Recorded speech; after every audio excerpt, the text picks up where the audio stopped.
আব্বাস সাহেব, আপনি ওই জায়গা থেকে কিছু না হলেও 2-3 লাখ টাকা বাগাইতে পারতেন।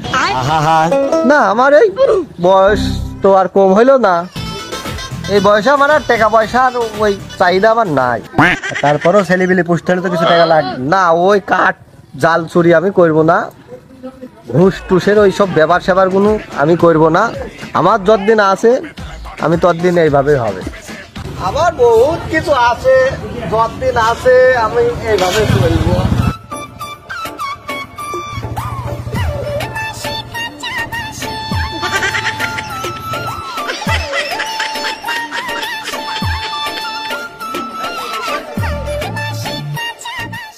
আচ্ছা কাদের কিরকম জিনা জিনা লাগছে? ওই সব একই বিচার, জায়গায় জায়গায় করছেন তাই মনে হয় যে একই। বসো বসো, দরকার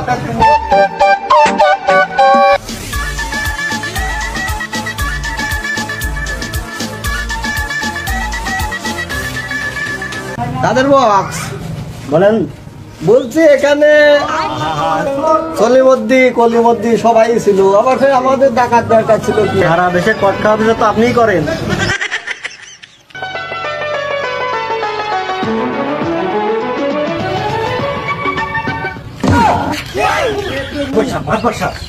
হ্যাঁ, আপনার বাড়ির ভিতরে এরকম ঘটনা ঘটে গেছে, আপনি কিছু জানেন না? ওই হয়, আমি একটু দূরে ছিলাম তো, আর তুমি তো আমার সাথেই ছিলে। হ্যাঁ, শুনলাম যে বাড়ির পাশেই নাকি এরকম আমার বাড়ির পিছনের দিকে এই কাজ ঘটেছে। আব্বাস সাহেব এদিকে আসেন। না, ওইদিকে যার আবার কি আছে, তুমি তো দেখি আসলি।